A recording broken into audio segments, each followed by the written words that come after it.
decisions that we made that may lead to better outcomes, ideally. Some of us have rigorous processes for making decisions. Some of us, not so much. Without a framework and time-tested methodologies, we may find ourselves prone to mistakes and struggling when we just don't need to.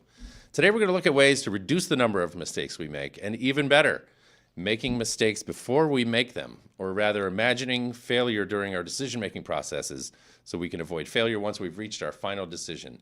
And post-mistakes, we should then be reflective and work smart going forward. Today's guest, Cheryl Strauss Einhorn, is creator of the AREA Method decision-making system. She's the author of a couple award-winning books, Problem Solved and Investing in Financial Research, which is about, of course, financial and investment decisions. Cheryl is also author of the Cornell certificate program, Complex Decision Making. Truth be told, she's among my favorite guests to have on the show. So viewers, please join me in re-welcoming Cheryl Strauss Einhorn back to the studio. Great to have you back. Chris, thank you so much. So excited to be here. Yeah, it's lovely to have you. I should tell you, viewers, we need something out of you, too. We're going to be displaying a QR code in a second. We'll flash it up on the screen. Shoot that with your phones. I think we will probably also drop a URL in the chat as well. We're just going to need some feedback from you. You're part of the conversation today. We'll do this 3 times. We'll hit you with 3 questions as we go. And as always, we'll take your questions in the chat. They're going to be appearing to me here on the iPad. So let's get this thing cooking. I love this question. I forgot to put a question mark on the end of it, but here you go. Do you have a formal process for making decisions? You and I have worked in the past together. We've asked this question, and I love what I think the outcome is going to be. So let's take our time, right? We'll have our audience, give them a second to answer that. So Cheryl, why is decision making important beyond the obvious? How do you talk about decision making when you talk about why it's so critical? Well, it's our way to get to the future. It's the action that we take once we've selected the choice or the path to move forward. Now, you've been working in this space for a while. Tell me a little bit about the work. How'd you get into this idea of decision-making, developing a framework or a system? So my background is in investigative journalism, Yep. and I spent over a decade at the business magazine Barron's. And while I was there, I ended up specializing in what you might call the bearish company stories that take a skeptical look at a company's finances or at their strategy. And when these stories came out, there was a really outsized reaction. Some companies went out of business. Sometimes regulators would get involved. One company was raided by the FBI. Sometimes the stock exchange would halt the shares of the publicly traded companies that I wrote about. For one company, the CEO was sentenced to 10 years in jail after a series of the investigative articles. And I just started to think about, how do I know that I'm telling stories that are true, that should be told? And how do I know that I'm thinking about the incentives and motives of the people who are talking to me about these stories? And I just realized that I should take a closer examination of the decisions that I was making. And at the time, there was research coming out saying we all have these mental mistakes, what we now call our cognitive biases, that we see the world as we are, not as it is. And so there was no real framework out there to really think about testing our assumptions and judgments, to make evidence-based decisions that really involve other stakeholders.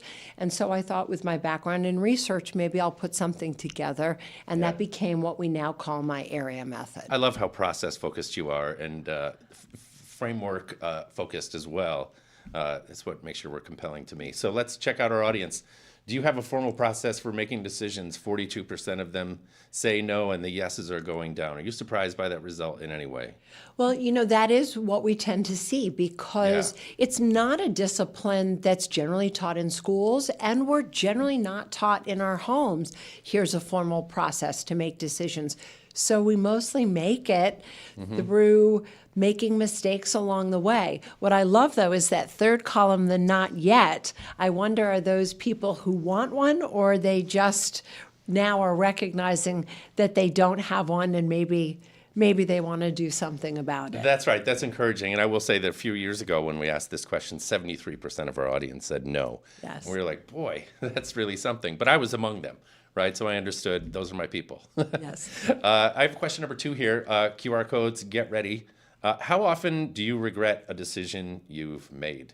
I'm not going to characterize what my answer might be for this one, but many people think they're pretty good at decision making, like you told me in your research. That's kind of what you've come across. Why get better at making decisions? What's the business case for it? Well, I think people who want to maintain their health, they eat well on a consistent basis, Yeah. even if they cheat a little. And people who want to stay fit, they continue to exercise. And they actually change up those exercises over time. At times you need strength, at times you need flexibility, at times you need balance, and certainly it's good to continually work on all three. And decision making is the same way. When you feel good about a decision, your mental and physical health are impacted. Sure. And so it's something that we want to continue to work on. Complex problems are complex. And so it takes continual effort to continually feel satisfied by the decisions that we make. Yeah, here we go. So our audience sometimes regrets a decision they've made. Very few nevers. We don't have percentages here, but that's encouraging. And all the time, right? So, but yeah, I think most of us are in the sometimes category. But were you going to comment on that? Yeah, regret is an emotion that's uniquely tied to decision making. Yeah. And it's a really tough emotion. And I think it speaks to what we're going to talk about today about reflecting and about learning from mistakes, because regret is not a feeling that we want to continually have, especially when there are options like joy or anticipation and other good things we could be moving towards. Yeah. Okay, let's get into the meat of our conversation, Cheryl. The title of your recent Harvard Business Review article is called How to Learn from Your Mistakes. Tell us how you came up with this idea. Well, I came up with the idea partly because I make mistakes when I make decisions. Sometimes. But also, more often than I would like, but Okay. also in working to support other people who are making high-stakes decisions. Yep. I, more often than I would have thought, see people wanting to just move on. They've made a mistake, something hasn't worked out, it's of consequence, and they want to move away from that. And I just thought, what is it that is keeping people from learning from what is essentially their own personal data set? That if they mine it, that they could hopefully make fewer mistakes and feel better about themselves and their decisions. Repeating mistakes over and over. Yes. What does that tell us about ourselves? I think, one, it tells us that self-awareness is difficult. It is. Even if we're somebody who wants to have self-awareness, I think it's a constant struggle. And I think the other thing is sometimes it's difficult to know what to look back on or how to examine it and unpack a past decision to really get at the root of what is the mistake, and then how do you think about what can I do differently next time? And then again, bring that self-awareness when you next experience something that's akin to the decision that you made that you have some regret about, to actually put that into action. So when you think about, hopefully, ideally, we're learning from our mistakes as we go, right? We are growing older and wiser. What do we look to learn? How do we kind of structure that revision of the past, or the revisiting the past, rather, in order to learn from that mistake? How do you talk about that? Well, one tool that I think is very easy is called a rear view mirror exercise. Okay. Take a decision that you have that didn't work out well and go back over what was the decision that you made, what happened that you were unhappy about, and really sort of think about what was the outcome you were hoping for, and then see if you can examine those factors and say to yourself, if I had the great good fortune to do this again, what would I do differently? Because now you're beginning to imprint a new pathway forward, so that you're priming yourself for the next time that you face something to recall that you've already reimagined that there's a better way that you wanted to handle that situation. And you just mentioned a tool. This is part, I should re-mention, that complex decision making, you're the certificate author of this 4-course program. Yes. How does that, what we've just talked about, Are these tools that are part of the instruction that people can find at eCornell in your courses? Absolutely. These tools are embedded into that course. And actually, that course, I think, allows anyone to take it to select a high stakes decision of their choosing, personal or professional, Yeah. and apply it through my area method system. And I'm the facilitator of that course. So they'd also be working Oh, there you with go. me, having an opportunity to ask questions Yeah. and so on. And I would be guiding them through the area method to help them with that decision-making process. And actually, in the area method, the second part of area, the E letter, is exploration and exploitation, and it gives you an opportunity to do some creative exercises to, as you mentioned earlier, make your mistakes before you make them.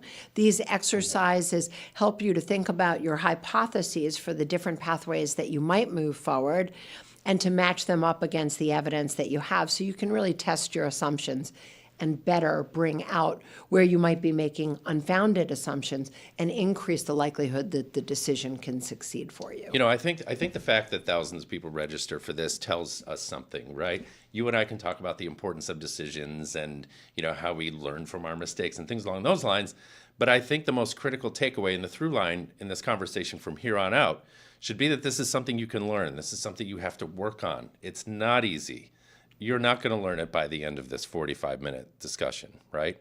And that's what I really appreciate about your work, is that it gives us frameworks to do all these things that sometimes feel like abstractions, yes?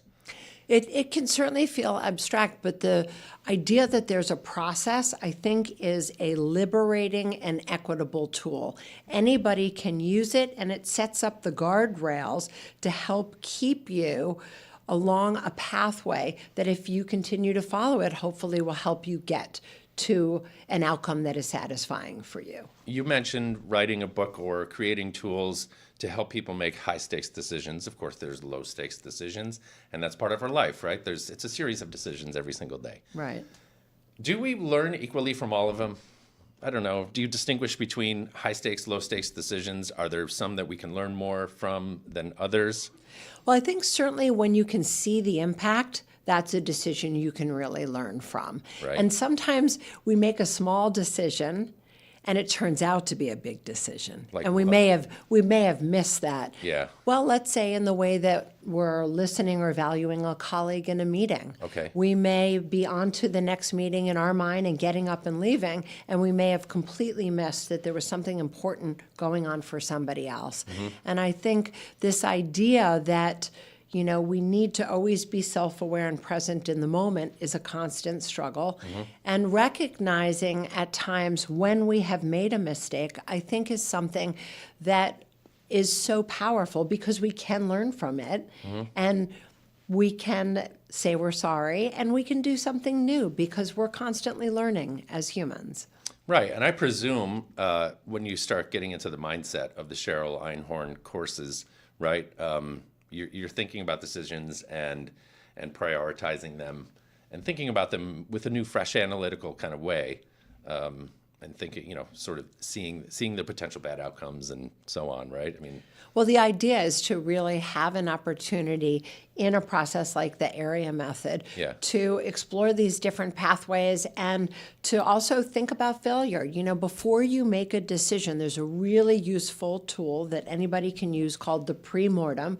Okay. I think we've talked about it before. Just imagine before you begin to execute the decision that it's failed. Can you identify how it's failed? Well, once you're able to do that, you can see where are there vulnerabilities and weaknesses in your plan. Then you can shore them up to strength test your path forward and increase the likelihood that you can succeed. before we started talking here, we were talking about this idea of looking back, reflection. Not all of us are good at that. Tell me a little bit more about how you think about that. Well, I think that part of it has to do with self-awareness, which, as we spoke about, is difficult. And having self-awareness allows us to be able to see that there are things we might want to do differently, and to give us the opportunity to look back and to excavate those past decisions. And I think that that's something that offers us unlimited opportunities to do new things, be somebody who's a little bit different each day, and be closer to in alignment with our values and the way that we want to show up in the world. And this kind of lines up with what Peter asks, do you have a tool or have you developed a method for reflection itself? Any heuristics or anything within your world that helps people frame the way they look back at decisions? Well, I think the rear view mirror exercise that I mentioned Yes. certainly is a very easy version. And also in the Harvard Business Review article, you'll see how I helped somebody actually go through the logical progression of the rear view mirror. So you also have an example of how somebody's used it, and that can be really useful when you're mapping your own problem into it as well. Thinking about all this may make some of us emotional, right? In some way, or recalling emotions, or going through, the feelings that we feel when we've made some bad decisions, or good ones, right? How do you talk about emotions, like within your instructional world? How can they affect decisions and the looking back on decisions? Well, I don't think that emotions are the enemy of good decisions. Yeah. I think they're actually really important information. And I think that's one reason why we often don't look at our mistakes, because they're often tied to difficult emotions, and we tend to want to get away from those emotions. But if we can actually label them, that gives us something to work with, since we do think in language. And so I think it's actually a very powerful tool and something that we don't want to ignore. The other thing that I would say is that discomfort is not bad. I think many of us have been taught that we don't want to feel uncomfortable, but discomfort is really where the growth is. Yes. And so if we can recognize that, that again gives us a bit of a litmus test to say, you know what, I actually do want to spend some time here in this uncomfortable space, because I actually want to get to some place that feels better. That's right.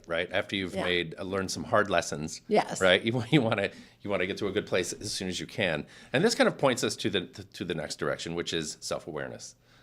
Again, some people have it in greater capacity than others, but it can be taught and learned. How do you talk about self-awareness when you teach your courses or speak with students? Well, I think one of the ways that I talk about it is partly by educating people about these cognitive biases and the mental mistakes. For example, I'm somebody who, in terms of problem solver profiles and the way I approach decisions, I would call myself a detective, which means I'm very comfortable with research. So a cognitive bias that I have to always be careful about is confirmation bias. I can generally find a piece of evidence to tell you why I'm right, but that doesn't mean that I'm actually right. And disconfirming evidence is far more powerful. And so I need to constantly remind myself that just because I can find a data point that supports my way of thinking, that doesn't mean that it's right in that situation or that it's right in the absolute. So learning some of these cognitive biases, I think, is very useful. I'll give you one more example. Another one of the problem solver profiles is the listener. This is somebody who generally has a trusted group of advisors who she likes a lot. So that would be somebody, for example, who might have a liking bias. Because she likes you, she may give much more weight to what you have to say. Knowing that can also cause her maybe to say, before she asks you for advice, maybe she wants to ask herself what she thinks, so that when she listens to you, it can bounce off and give her something to react to. And so that's one way that we can think about self-awareness. And another way is to ask somebody, and to talk to somebody who knows you as a decision maker to help you. That's right. The power of somebody else's reflection on Yes. you can be pretty A new profound. perspective. A new Yes. perspective. You mentioned problem solver profile in there. This is a tool, this is a resource that we're going to share with our audience as well. So heads up for that in the chat. Let's talk about some of the steps that are involved in the problem solver profile. I want you to flesh it out a little bit and talk about this tool a little bit so that people can understand how it could be useful to them. Oh, sure. So in my newest book, which is called Problem Solver, I've identified that there's 5 dominant ways that people approach decisions. Okay. They each have beautiful strengths, but they each are associated with some common cognitive biases that can tend to trip up how somebody makes decisions. Yeah. I gave them all fun names because we think in language. And so they are the adventurer, the detective, the listener, the thinker, and the visionary. The adventurer is somebody who's a confident decision maker and generally has a very strong internal gut. She's able to identify the next step, move through a decision quickly, and a cognitive bias that might be associated with that is an optimism bias. Because she favors forward momentum and wants to take a decision quickly because it feels right to her, she knows that if she gets it wrong, she always has the next decision that she can make.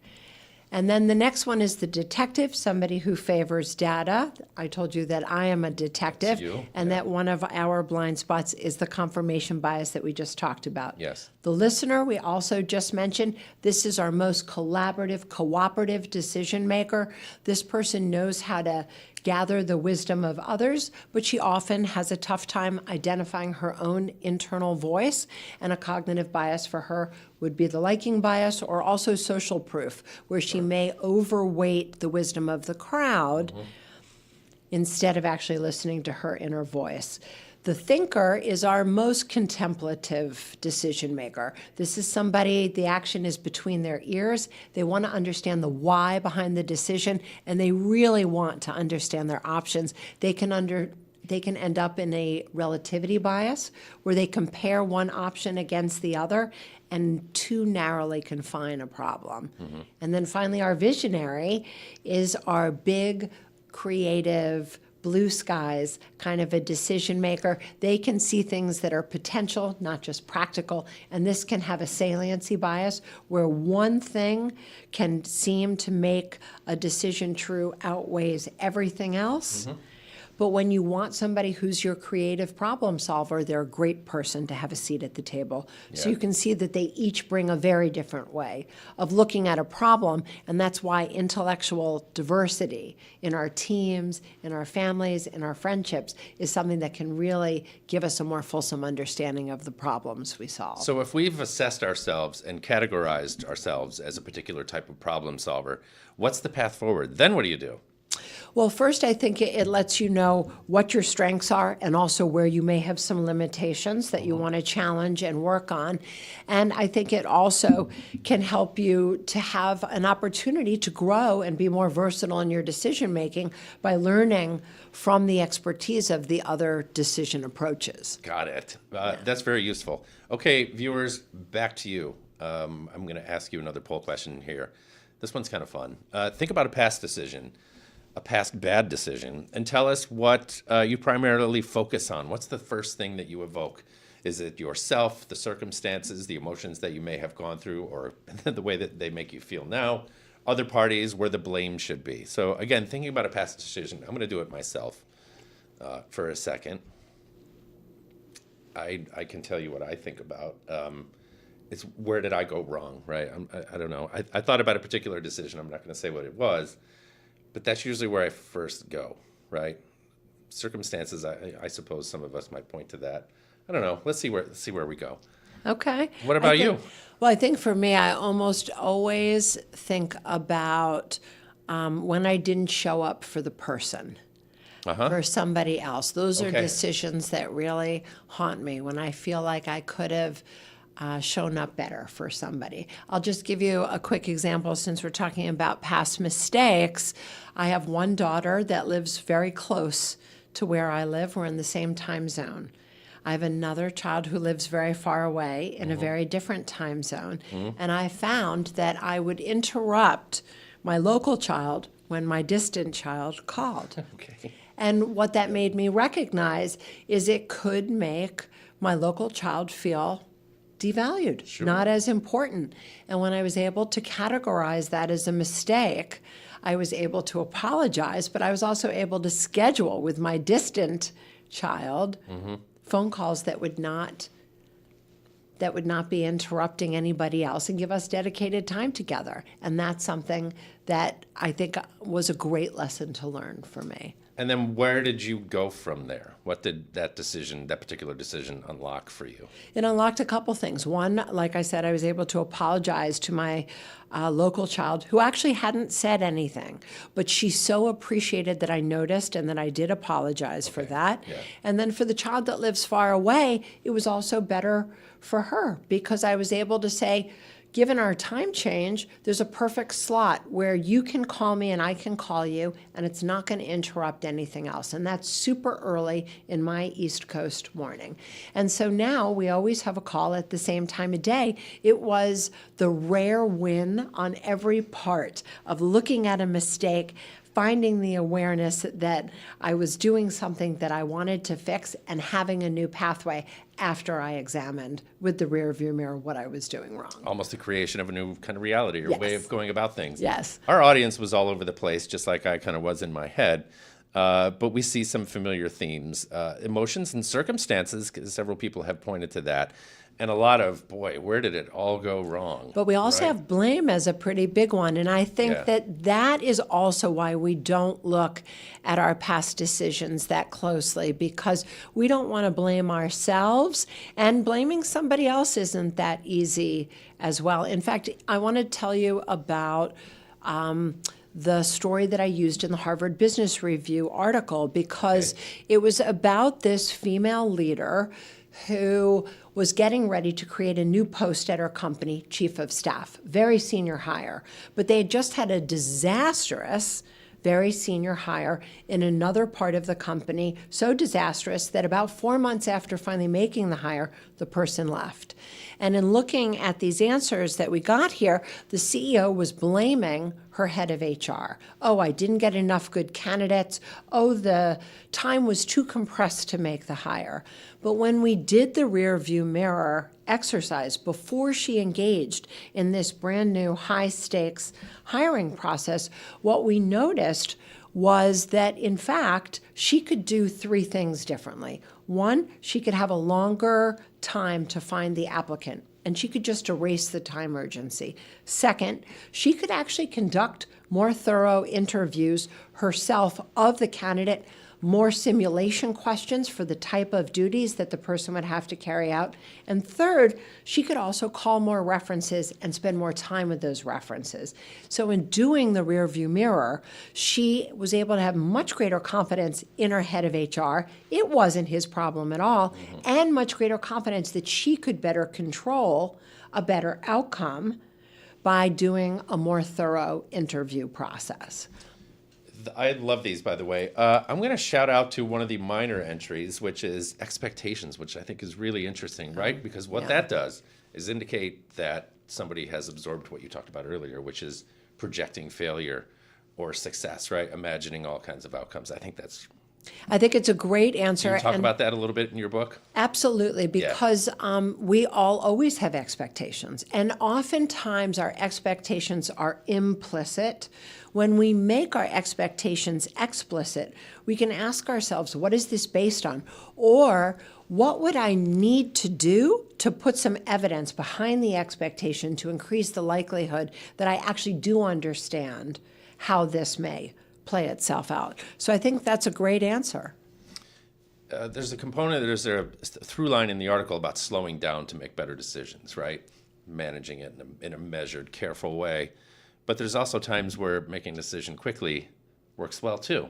Tell us about that. Well, I was talking before about the problem solver profiles, and the adventurer and the visionary both can move quickly, and for different reasons. The adventurer because she can easily identify a next step, and a visionary because they tend to have very strong conviction in their decisions. For the rest of us, the detectives, the listeners, and the thinkers, we tend to go more slowly. But guess what? We are not less accident prone. So going slower doesn't mean we're going to eradicate mistakes, but certainly knowing what to do when we slow down to examine the pathways forward, the people who are involved, and our own expectations can really help us to make more satisfying decisions. I think a lot of what you're talking about too, we're considering this in kind of a personal, the me professional kind of way, but this can be applied to teams. Oh, absolutely. Across departments, et cetera. Tell us how we scale up. Well, I think these same tools are accessible and equitable to everybody. A team that has just had a problem at work, they can do a rear view mirror exercise on it cohort. as a cohort. And actually, before, let's say, a go-to-market strategy, or before making a big decision, you can use the pre-mortem to examine, what have we missed? How could it go wrong? Did we actually set up the safeguards that we need to? Have we identified where there are weaknesses in our plan forward? So these tools can be used personally, professionally, alone, with teams, however you want to. Peter checks in, who is a certified Six Sigma black belt, and says he uses and applies DMAIC in all problem solving. You familiar with this? I'm not sure. I'm going to go through their acronym, but what Peter's asking for is, are there any comments on helping people write a problem definition? So DMAIC is define, measure, analyze, implement, or improve, and control. Problem definition. So You see what he's getting at. Yeah, so I think problem definition, it's a great question, is actually very important. And I think that many people jump over this step of problem solving and assume that their mind has figured out what it is that they're actually solving. Yes. And what that does is, if you slow down enough to put language to it yourself, you have an opportunity to see, is it incomplete? How am I actually characterizing this? Would somebody else characterize it the same way? And so problem definition is a wonderful alignment tool as well, so that you don't actually only partially solve the problem, or heaven forbid, solve the wrong problem. So when you're defining a problem, I really like to use something we've talked about in the past. I call it the vision of success. And this asks yourself, well, what has to happen in the outcome of the decision for you to know that it has succeeded for you? What that means is, if you can answer that, is you'll have both the problem in the statement, but you also will identify those few criteria that actually will let you have a measurable identification of what success is. So I suggest that's something, Peter, that you try. And this tool is written up in my first book, Problem Solved, where you can see how other people have applied it. So you have a variety of examples. So no matter what problem you're solving, you will have seen different approximations. We have a viewer who asks a question, and I'm thinking of it in the group cohort, or making decisions among your peers and having a system for doing so. Chuck asks, how do you address dilemmas in decision making, like in the case of where there's competing values, shifting priorities, things along those lines? Those are variables that quite often we can't control, but how do we deal with them? Well, I think alignment becomes very important. So this vision of success tool is something that everybody would be agreeing on what success looks like. Once you start to execute the decision and circumstances are changing around you, it should be a living, breathing vision of success, meaning you should be updating and iterating as you're gathering information and better understanding and synthesizing what it is that you're actually solving. So I think that's something that could help. I think that's a lovely question. Thank you, Peter and Chuck, for those back to back. You're doing some work in artificial intelligence and decision making. I don't often use artificial intelligence to help make decisions myself. Tell me about the work that you're doing and how you do it. Thank you. So I designed a course for LinkedIn in AI and decision making, and now I've been working on a book about the same topic. And really what I've come to appreciate is, AI is this incredibly powerful tool. It's great for brainstorming. It's great for gathering more information together and more quickly than we ever could. And it is also really good at synthesizing information, but it doesn't know what we know. And so if we can lead AI, then we can give it prompts that are really going to help us to solve something that is meaningful and relevant to what we're working on. Great. So we'll look for those. Yes. The book is coming out when? Well, the book is always a due tough at question. the publisher March 1st. Okay, you're So getting there. hopefully it will come out by the end of the year. Good luck through the rest of the editorial process. Thank That's you. the most grueling part. It is a grueling All right. part. I wish you the best of luck. More tool time. You've got a tool to send us out with that'll help our decision-making process, the area method. What is that about? So if people go to app.areamethod, so it's app.areamethod, dataset.areamethod.com, you will find 2 self-assessments that you can take. Okay. One is for the problem solver profile that we discussed, and there you will self-categorize yourself after taking a brief quiz into which one of those dominant decision-making profiles is yours, and then it will give you just a little bit of information about what your profile means. And then my newest book, Problem Solver, can help you really think about how do you use this yourself, how do you use it with your home team or with your work team. I personally have found that this piece of research transformed my relationship with my mother, and it gives me, I think, a really active way to listen to other people, to better understand what's important to them when they make decisions. And then the other tool that you'll find at app.areamethod.com, assessment rather, is what I call my research on decision-making myths. And these are the most common decision-making mistakes. And you can take the quiz and it will show you 2 things. One is, which of the most common decision-making mistakes is actually a problem for you? But then it will also give you your superpower. Which of these most common mistakes do you circumnavigate around? And this may be an issue for others, but you actually do pretty well. And we would love a lot of people to take this because we would love to get a really big data set that we can help share back with people what it is that we're learning. Perfect. Cheryl Strauss Einhorn, you are faculty author of the Complex Decision-Making course. For those who are seeking knowledge and wisdom and actionable intelligence on this, you've come to the right place. And I think you should check out Cheryl's certificate program as well. So we'll share the URL. I want to thank our audience. There were really a lot of input going on there. Yeah. A lot of good questions from some of our friends in the audience. So I want to thank everybody for joining us. Great to have you in the studio again. Thank you, Chris. Thanks so much. Thank you, everybody. We'll see you next time. Thanks for watching Cornell Keynotes.